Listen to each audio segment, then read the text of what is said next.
What happens when a royal guest walks onto live television with poise in her smile, but fire in her words? What happens when a light-hearted morning interview turns into a verbal duel before millions of viewers? This wasn't just another talk show segment. It was the moment everything changed. On camera, in real time. Before we dive into the chaos, make sure you subscribe and tell me in the comments, if you were Mark, what would you have done next? The morning started like any other, on Live with Kelly and Mark. Bright lights, coffee cups, cheerful chatter, and the polished rhythm of practiced banter. Kelly Ripa adjusted her cue cards with a grin. Mark Consuelos leaned forward, confident and relaxed. And joining us today, Kelly began with her usual warmth. She's an actress, a humanitarian, and someone who's made global headlines. Please welcome Meghan Markle. The applause was immediate. Meghan entered in a sleek white outfit, tailored perfection, graceful, calculated. Her wave was small, her smile smaller. She took her seat between them. Posture straight, demeanor poised. But something was off. Beneath the calm, there was a quiet strain, subtle but unmistakable. Welcome, Meghan, Mark said pleasantly. Great to have you with us. Thank you, Meghan replied, tone measured, eyes steady. It's good to be here. Kelly chimed in quickly. You've been busy. Documentaries, podcasts, charity work. You seem to be everywhere these days. Well, Meghan said after a pause that lingered just a moment too long. When you've lived through what I've lived through, staying silent isn't really an option anymore. Mark's eyebrow lifted, a barely there reaction, but it shifted the energy instantly. That's one way to put it, he said with a small laugh.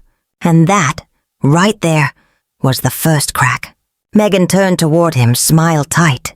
I'm not sure what you mean by that. Mark leaned back, unbothered. Just that people handle things differently. Some stay quiet, some write books, some go on Netflix. Kelly's hand fluttered nervously as she tried to redirect. Well, every story matters. But Meghan wasn't letting it go. Mark, she said deliberately, I think when someone's been through what I've endured, people should be more open-minded, don't you? Mark's tone stayed even. I think people are allowed to ask questions. That's part of what we do here. Her smile thinned. Are you asking questions? She countered softly. Or just repeating headlines? Kelly's uneasy laugh broke the silence.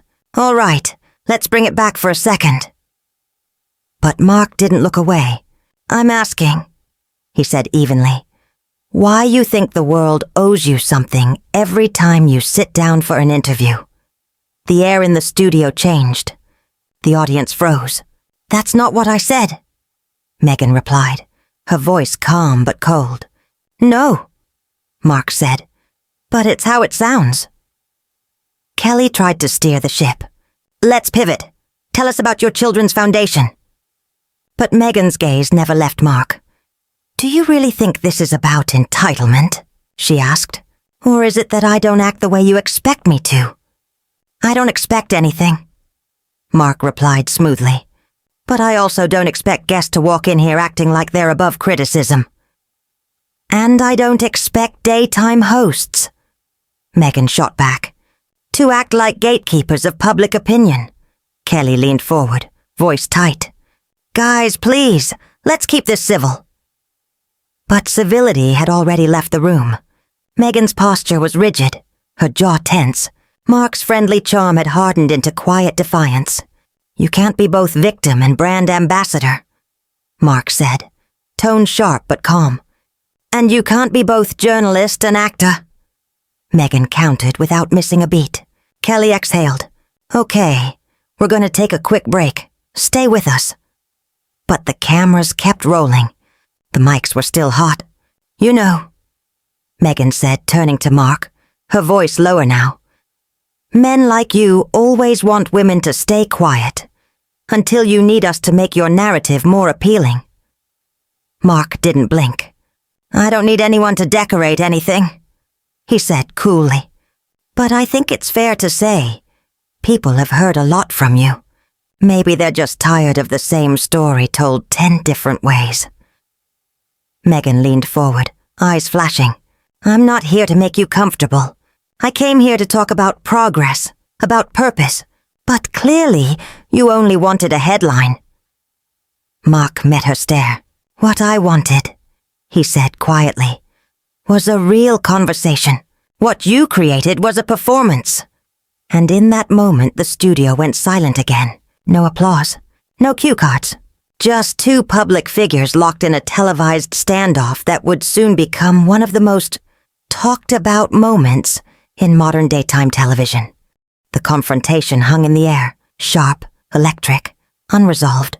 Mark glanced toward the crew off stage, silently questioning if anyone planned to step in. No one did. Meghan rose, not in anger, but with deliberate calm. She smoothed her jacket, her movements precise. If this is how your show treats guests, she said, turning to Kelly, then maybe the problem isn't me. Kelly opened her mouth, but before she could respond, Mark stood as well. You're welcome to leave, Meghan, he said, his voice steady, his expression unreadable. You've made your point. Without another word, Meghan walked off the set. No wave, no goodbye.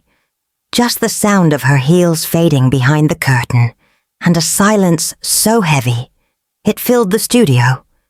But it wasn't over.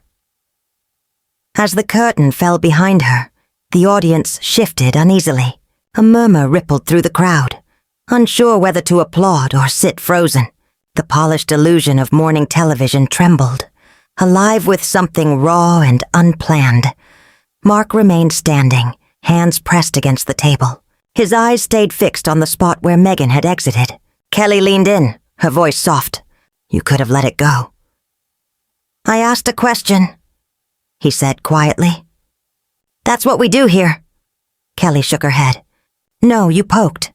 You wanted her to react. And she did. She tapped her earpiece. Well, now the control room's panicking, too. Before Mark could reply, movement caught his eye. The curtain stirred again. Meghan walked back onto the stage. Her smile was gone. Her walk was slow, deliberate. Each click of her heels echoed like punctuation. She stopped at the table, met his eyes, and said evenly, I'm not finished. The room went silent. The crew froze. No one stopped her. Meghan sat back down, shoulders squared, voice steady. I left because I felt disrespected, she began, eyes locked on Mark. But I realized something. You're not just trying to challenge me. You're trying to control the narrative. Mark didn't move. You walked off, Meghan. That wasn't me. No, she replied. But you're used to people backing down. That much is clear. Mark nodded slightly.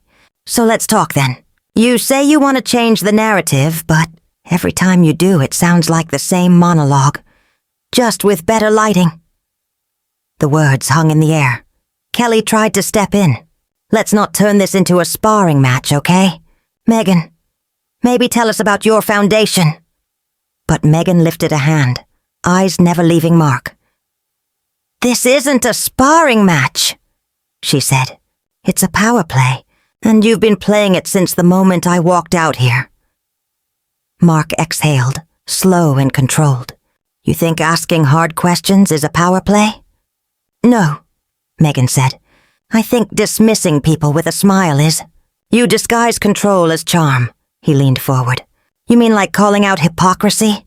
Like saying you're tired of being misunderstood while turning that misunderstanding into a brand? I'm transparent, she shot back. I talk about what happened because silence gives others control of the story. And yet, Mark countered, every conversation still circles back to you.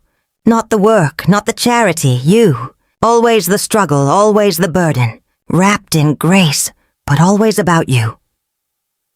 The audience stayed frozen, caught between fascination and discomfort. I didn't come here to be villainized, Meghan said sharply. I came to talk about solutions. Then talk about them, Mark replied. Something other than the palace, the press, or your pain. Kelly's tone turned firm. Enough, both of you. Let's reset now. Neither of them moved. Mark's voice dropped lower, calm but cutting. Here's the truth. You came here expecting a platform, not a discussion. But this isn't a coronation, Meghan.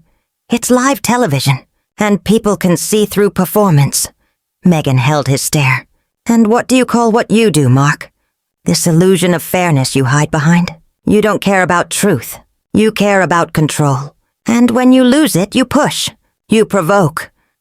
I asked questions, he said. No. She replied coldly. You challenge women when they don't behave the way you prefer. Kelly stepped in, her tone sharp now. Hey, enough. This isn't a referendum on each other. Either we move forward or we wrap it.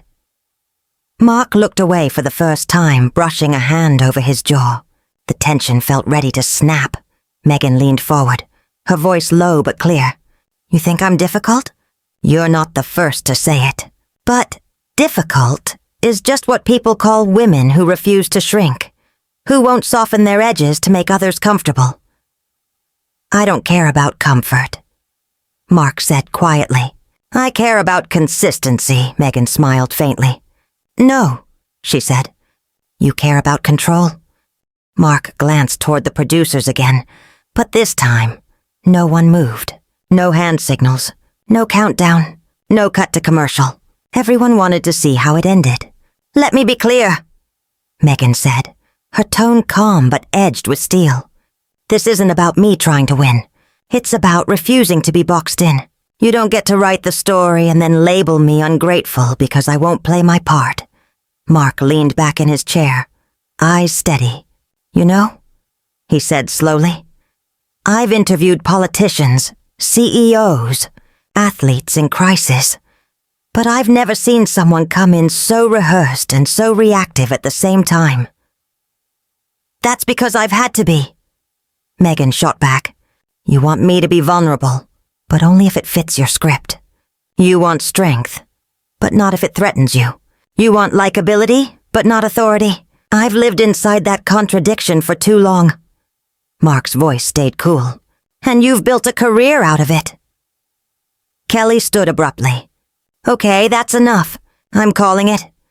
But Meghan didn't move. You can cut the segment, Kelly, she said evenly. But the message is already out there. For a long second, Mark said nothing. His silence said everything.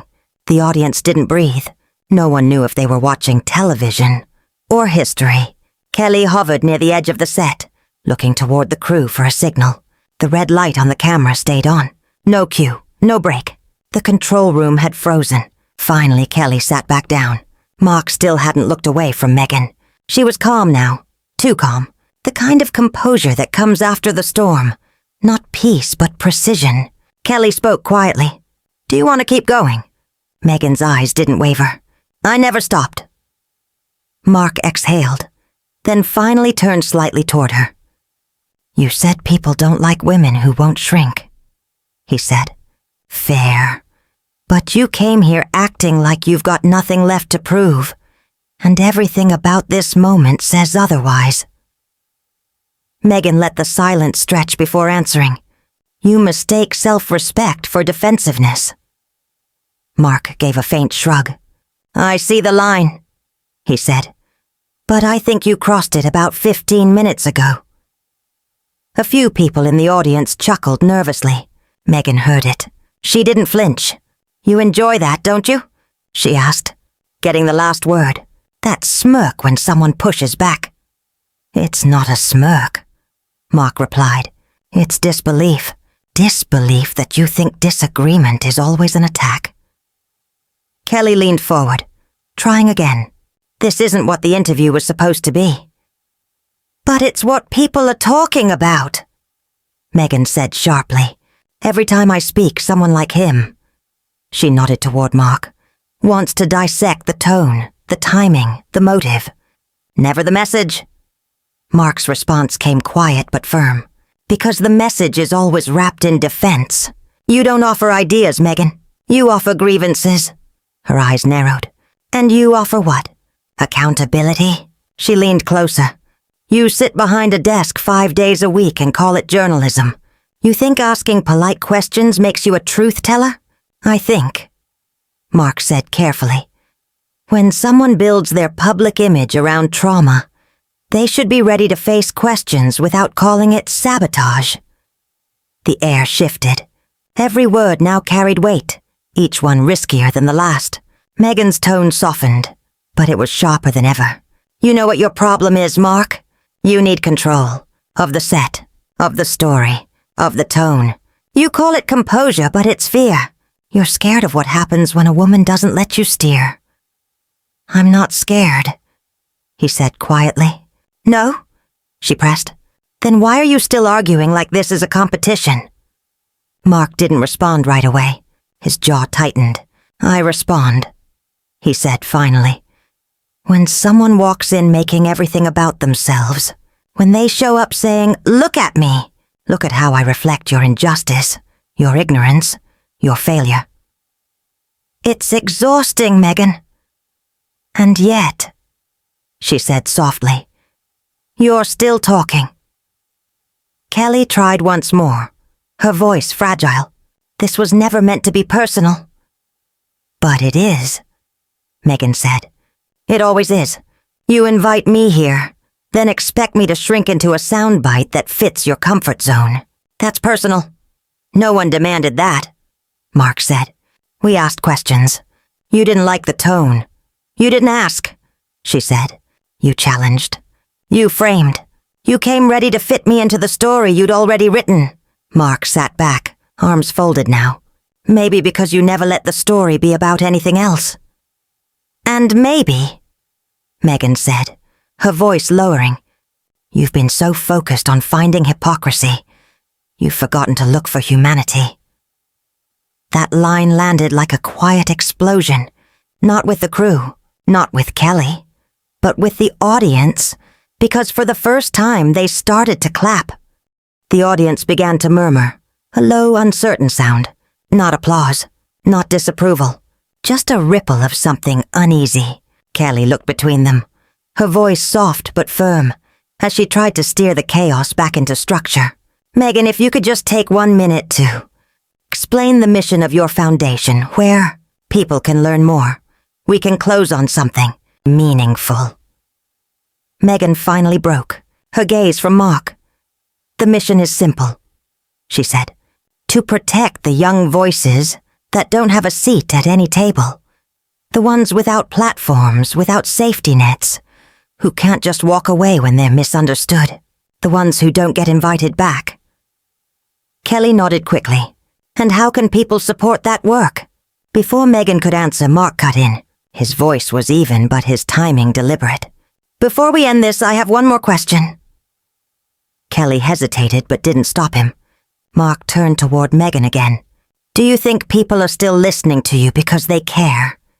He asked. Or because they're waiting to see if you'll finally say something real? Meghan blinked once. Then, slowly, she replied, I think people are listening because I'm still standing. That bothers you? She added. Mark shook his head slightly. No, it doesn't bother me. He leaned in just a fraction. It just doesn't impress me. Meghan tilted her head. Good, she said. I didn't come here to impress you. She stood smooth and sure, no hesitation this time. Adjusting her blouse, she turned to Kelly. Thank you for having me. Kelly managed a small, tight smile. Thank you for coming. Then Meghan looked back at Mark one last time. You might think this was a win for you, she said. But all you did was prove exactly what your audience came to see. Mark didn't respond. When she walked off this time, she didn't look back. The curtain fell behind her like a door closing with finality. The sound of fabric settling filled the silence. No otro music. No cue, no applause. Just air, heavy, unmoving. In the control room, no one spoke. Kelly was the first to exhale. She turned to Mark, who hadn't moved. His fingers were loosely laced on the table, his eyes somewhere far away. You okay? She asked quietly. He didn't answer. Kelly looked toward the still live camera light. "Well," she said, forcing a faint, brittle smile. "That was a conversation." Mark finally blinked, rubbed his chin, then leaned back. His voice came low. That was a monologue disguised as a mission statement. Kelly didn't argue. She gathered her cards neatly, one by one. "You went harder than usual," she said. "She came in armored," Mark replied. "She came expecting a fight, not a dialogue." Kelly met his eyes. "I didn't say you crossed a line. I didn't," he said quickly. They sat in the pause that followed. It wasn't regret or victory, just aftermath. "You know they're going to replay that clip everywhere," Kelly said. "All week," Mark nodded. "And social media's going to rip it apart. Every word." "I didn't insult her," he added quietly. "I held her accountable." "You questioned her motives," Kelly said. "She questioned mine," he countered. "Standing up doesn't make her right. It just makes her louder." Kelly tapped her cards again, not replying. Mark leaned forward slightly, more to himself than to her. "You know what struck me most? The moment she walked back out here. She didn't come back for clarity. She came back to win. She needed the last word." Kelly turned to him. "And so did you." That landed. Mark looked at her, and for a moment his composure cracked. Not into guilt, not defeat, but realization. He leaned back. "Yeah," he said softly. "We both did." A few people in the audience clapped, uncertainly. The sound was small, awkward, human. A nervous laugh followed, thin but real. The kind that surfaces when something uncomfortable feels too familiar. Kelly shook her head gently. "I just wish she'd said more about the foundation." "She had the chance," Mark said. "But she wanted the moment instead." He paused. "Maybe she needed both." Kelly didn't reply. The silence returned. Lighter now. Thoughtful, instead of charged. Finally, she turned to the camera. "Well," she said, her tone composed again. "That interview wasn't what we expected, but we value honest conversations. Even the uncomfortable ones. Maybe especially those." Mark stayed silent. Kelly continued. "That was Meghan Markle. And yes, you just saw what you saw." She turned to him. "Anything you want to add?" Mark looked directly into the camera. "No edits. No spin," he said quietly. "That was live." Kelly gave a single nod. "We'll be right back." The red light on the camera finally dimmed. No one moved. No one spoke. The crew stayed frozen, the audience staring at the empty chair where a guest had sat twice, and left twice, without ever really leaving. Because something had shifted, not just on the show, but in the room. A simple interview had stopped being polite, and started being real.